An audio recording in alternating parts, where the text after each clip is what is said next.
Welcome to the Human Capital Innovations Podcast. We're your source for personal, professional, and organizational growth and development, where we share original research, explore industry trends, and interview executives and thought leaders from across the globe. We hope you join us often for practitioner-oriented content around all things related to leadership, HR, talent management, organizational development, and change management. Maximize your personal and organizational potential with Human Capital Innovations Podcast.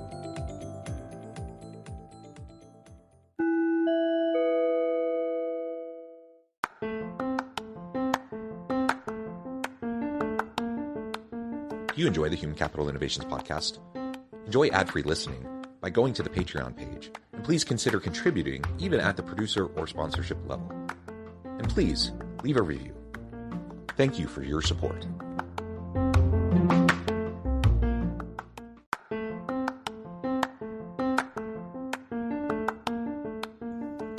Welcome to the Human Capital Innovations Podcast. In this HCI Podcast episode, I talk with Damien Filiatrault about common misconceptions about hiring remote developers and the evolving distributed staffing model of work.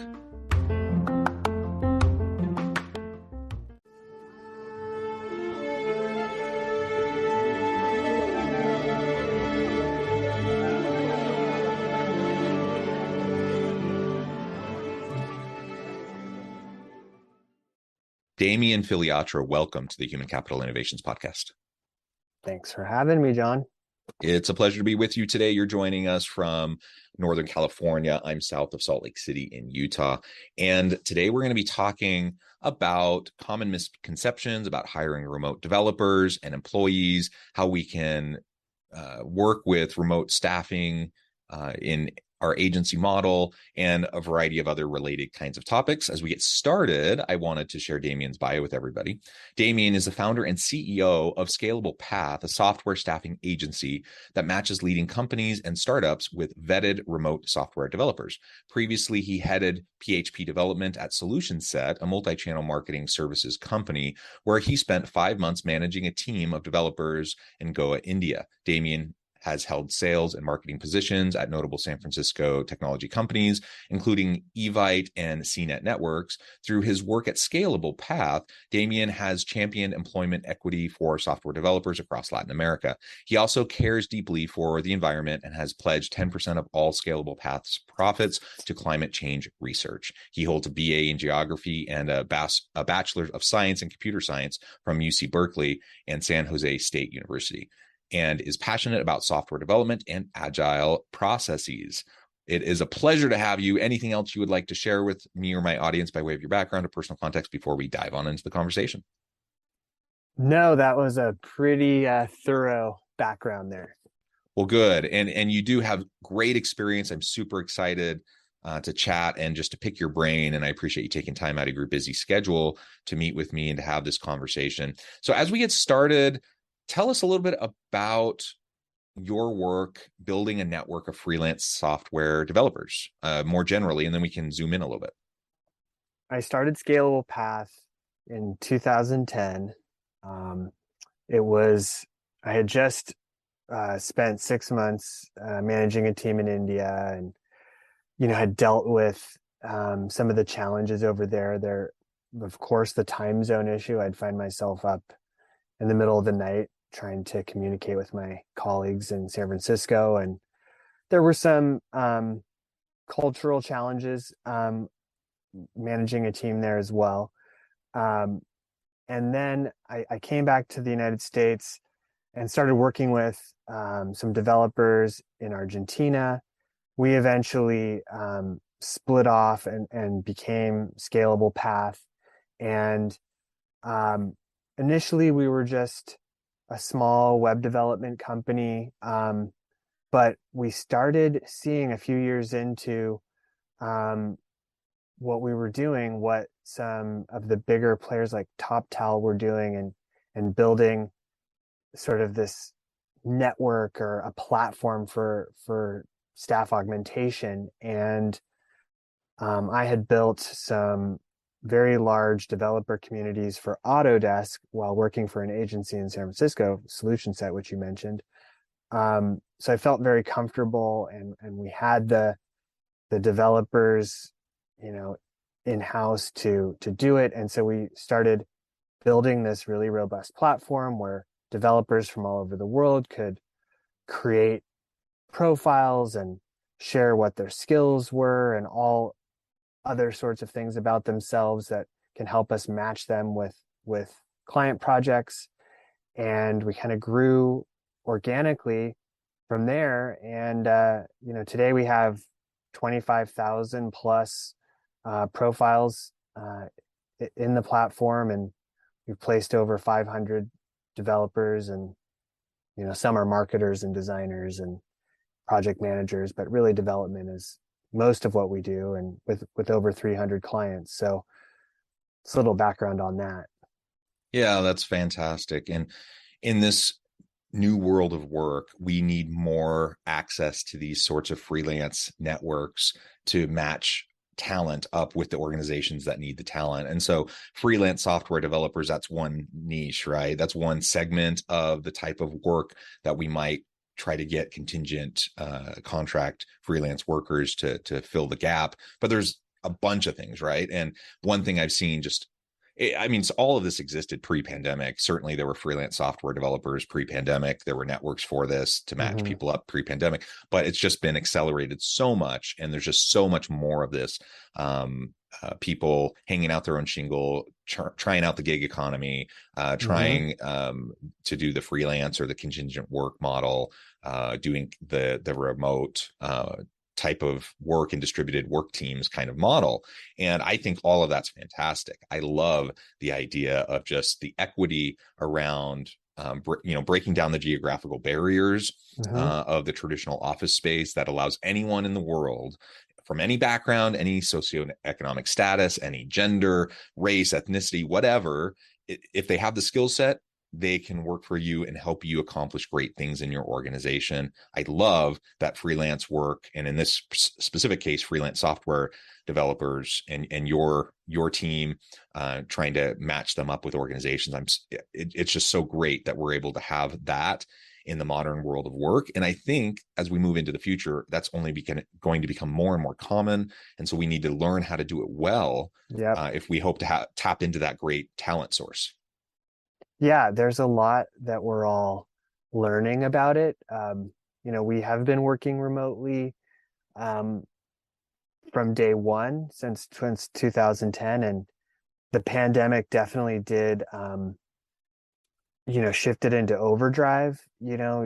Like once, there was a lot of companies in the US that were not really considering working remotely with people, and then they were kind of forced to work remotely with their traditionally in-house team. And then the light bulb finally went off where they said, wait a minute, I'm working remotely now with Dave, who I've been working with in my local area. But wait a minute, like I could now hire someone in the next state, or I could hire someone in Latin America because it's the same time zone. And it just sort of exploded.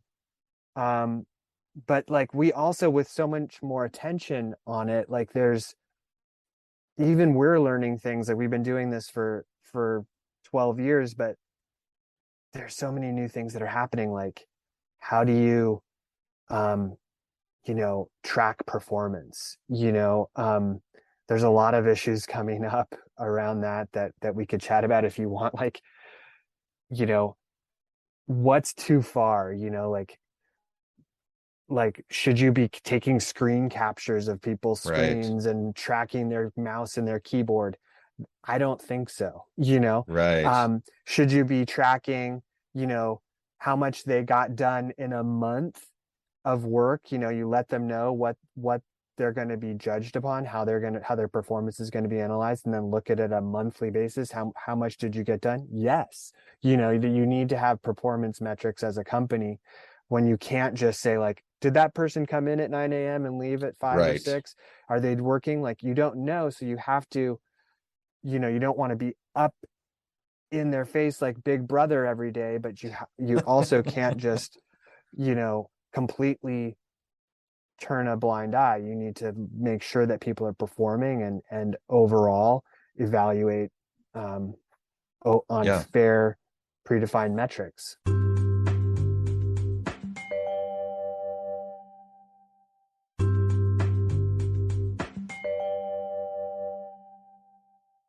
Yeah, so accountability is key. It always has been important. It continues to be important.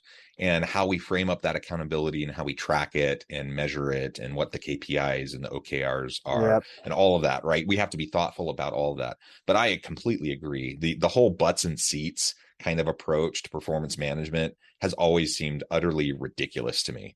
So, having this culture of who's sitting in their seat in the office, are they here? Who's here early? Who's staying late? And somehow that's indicative of who the best performers are. That's crazy. And especially in this knowledge economy, in the modern world of work, that almost means nothing.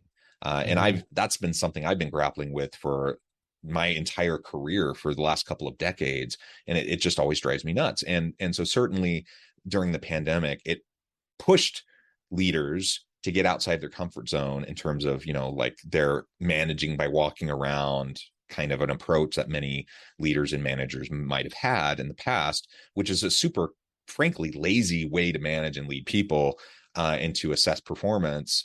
And it's pushed people to actually get into what actually matters. And what actually Yep. matters is results. Like, what do you accomplish? I don't Yeah. care how someone works, when they work. I care about what they produce. And if they produce great content, great coding, great whatever the job is, and they do a really great job, I don't care if it's at 2 a.m. or if it's at 10 at night or at 10 a.m. or whenever. They need to be accessible to have client meetings and to meet with the Yep. team and those sorts of things, of course. But beyond those sorts of things, which is a fraction of their total work time, when they're actually doing the work outside of those sorts of synchronous meetings, who cares as long as they're producing? And that's what I hear you saying. And I Is agree. it? I think we need Yeah, to get totally more agree. towards that kind of an approach. And unless we can, it's like the old school assembly line factory kind of mode of management, which is completely outdated in most contexts, right? Yeah, I couldn't agree more. And it's not an easy thing to just, define these metrics for every type of position. Some position it's really clear. It's like, oh, you maybe in sales, okay, how many phone calls did you get? How many agreements did you get signed? How many new clients? What was the total dollars that you brought into the company? Very easy to like kind of come up with metrics for that type of a position. For a software developer, it's a bit harder. I mean, there are some that you can tease out, like, okay, how many, some are just, we talked about certain things that you probably shouldn't do, like, tracking their mouse activity. Um, but like, But by okay, the way, can I say this was years and years ago? So this was when I was a college student, just like part-time work, trying to pay the bills, right, while I'm going through mm-hmm, school. But I worked in multiple call center jobs where mm-hmm, that's exactly what they did all the time. They tracked every second of right, every minute of every shift. Your mouse your keystrokes, everything. they yep, they recorded every single conversation, like all of that, right? And it is super soul frustrating. sucking. Yeah.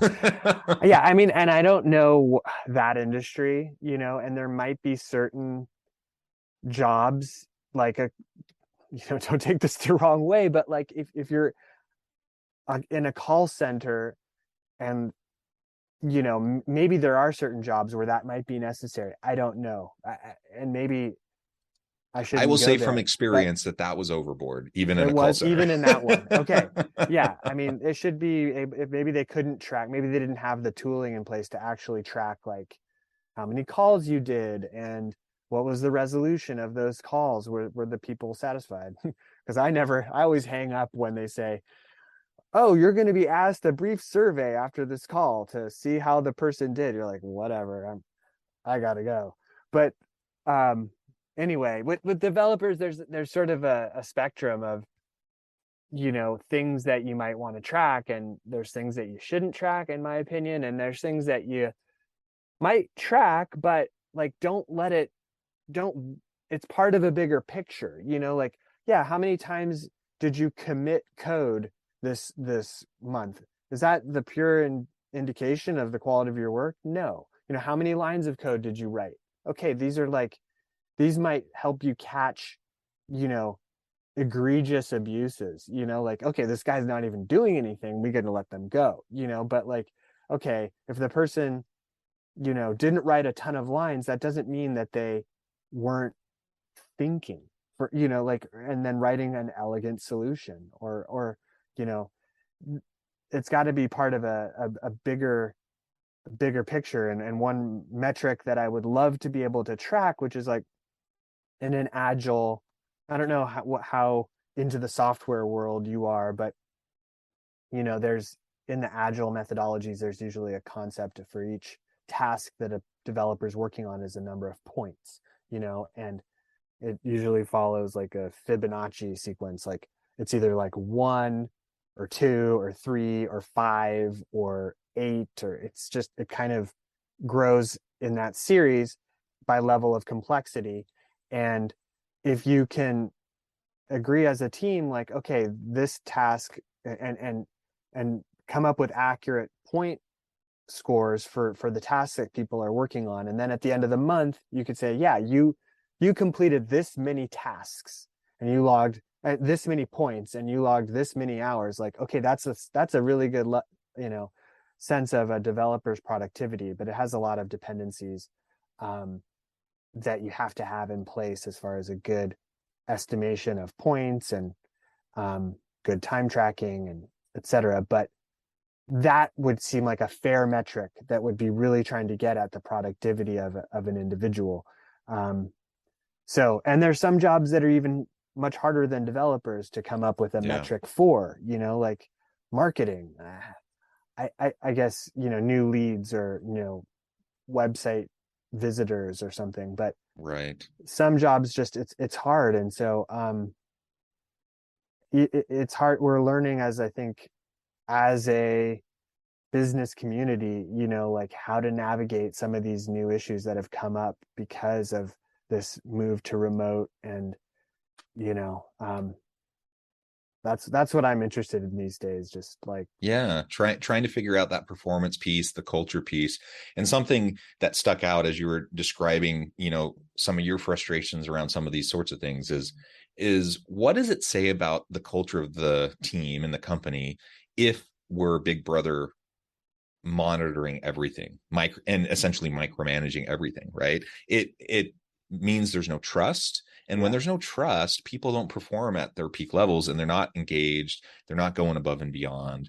And so if in a knowledge economy in particular, so, if we're focusing on knowledge workers, such as software developers, we need to put together a good team, and a team that we can have mutual accountability and trust with. And that fundamentally, in my mind, means we're not going to be treating them like children, which means we're not going to be screenshotting and keystroke tracking and all of those sorts of, in my mind, over the top kinds of ways of tracking quote unquote performance. But rather, we're going to get to metrics that actually mean something, that actually demonstrate their ability to provide solutions and innovations and to meet the needs of the customers and to bring value to the market. That's what we're going for. And that is a totally different thing than, essentially a piece rate kind of an approach in a factory, assembly line kind of a setting or whatever. So let's look towards, whether we're talking about freelance software developers or whatever, right?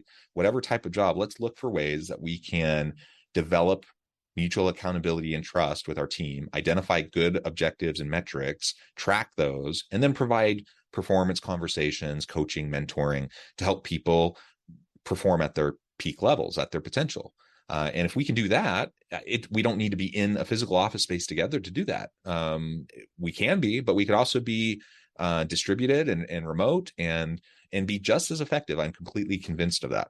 And with that, and it's kind of come out in some of the conversation we've had up to this point, but what would you say are the biggest misconceptions when it comes to hiring remote developers? Like the things that people are always nervous about, cautious about, that perhaps they don't need to be as concerned about? What are those misconceptions? How can we overcome them?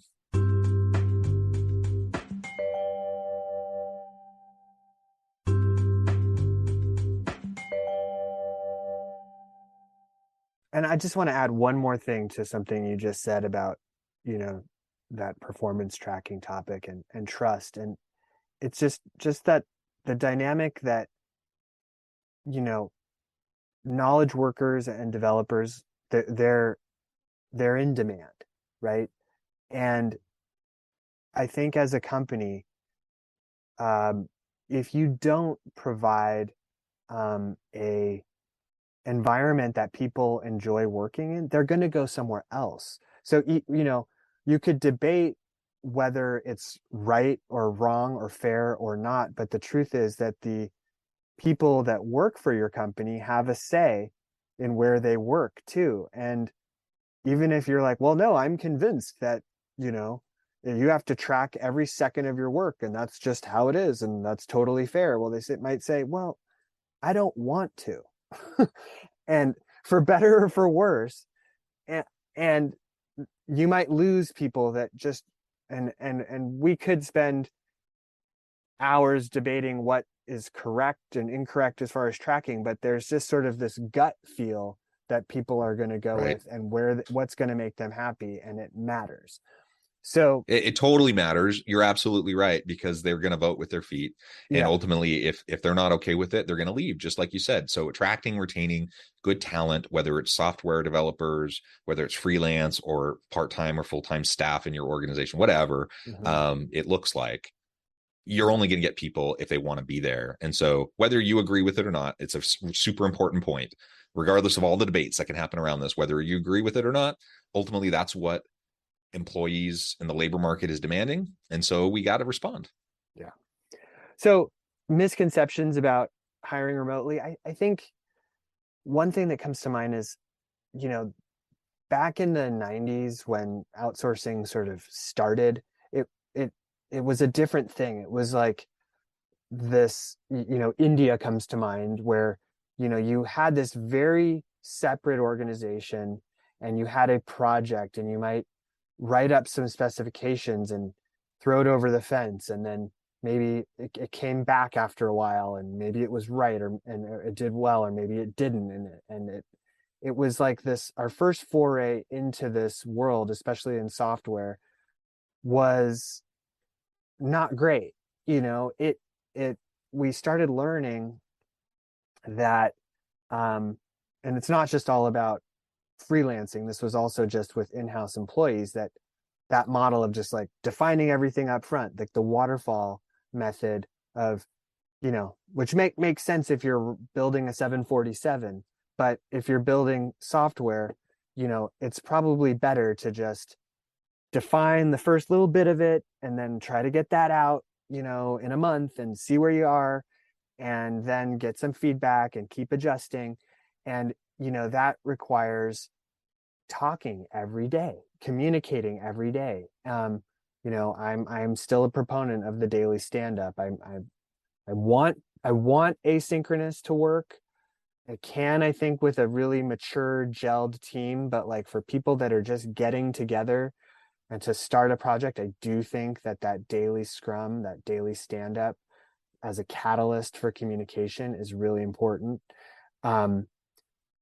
But where we started out with outsourcing. I don't really use that word anymore. It's more staff augmentation or just having a team. That's the new model that I'm seeing. It's like, it doesn't really matter whether you're a full-time direct employee in an office or a contractor who's coming into the office, or a full-time remote employee, or a full-time contractor, or a part-time contractor, or someone through an agency. It doesn't really even matter, because everyone's on a level playing field. When they come and they join that daily stand-up, they're all the same. They're all working on this project together, and they're working as a team. And so time zone matters, like I'm with you that it doesn't matter when you do a lot of your work, like if you're doing your solo work, but you do have to be able to get together to communicate with your team, and maybe a little bit after, in case questions come up, that you didn't, couldn't think of it in the scrum, or you needed a breakout meeting or something. But it's really, the misconception is that it's this separate, different kind of thing. Like you've got your company and these outside people, they're freelancers, they're different. I think that companies that I'm working with that are really crushing it on this level can just assemble teams, and it's almost like it doesn't matter, like I heard about this company the other day where they used to put in the email signature, like, Damien Filiatrault, parentheses, contractor, like it mattered, right? Like it's all just team members, and what model they're under is really, unless they're dealing with, like, maybe you want to keep certain things super close to the vest, like, access to your production server or sensitive, customer data or something, you might want to keep closer to the vest. But even that, honestly, a lot of times we handle that for people. But I don't know, how does that strike anything for you? Absolutely. I think that's absolutely right. And really, Damien, I just love all your insights. I note the time. I'm going to have to let you go here in just a moment. But this has just been a fascinating conversation. It's only scratched the surface, and I would really encourage my audience to really dig into this topic and to think more deeply about the types of issues that we've raised for your teams. And as you are grappling with, remote work, hybrid work, distributed teams, augmented staffing, etc. I think these were some really great points that were brought up. Before we wrap things up for today, Damien, I just wanted to give you a chance to share with my audience how they can connect with you, find out more about your work, your team, and then give us the final word on the topic for today. Well, I would just say that if you're a software developer or designer, project manager, data scientist, these sort of things, and you're looking to, see what opportunities are out there in the freelance market, come to Scalable Path, create a profile, and we may be able to match you with an interesting project. And likewise, if you're a client looking for a company looking for people like that, you can come to our website and let us know what your needs are, and we can match you up with some great people. Wonderful. Thank you so much, Damien. It's been a real pleasure. Again, I encourage my audience to reach out, get connected, find out more about what Damien and his team can do for you. And as always, I hope everyone can stay healthy and safe, that you can find meaning and purpose at work each and every day. And I hope you all have a great week. Do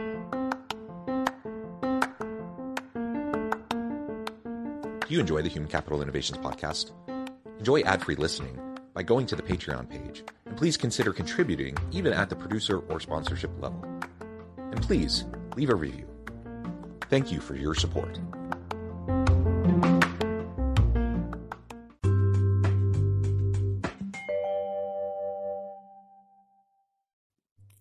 Thanks again for joining us for this episode of the Human Capital Innovations Podcast.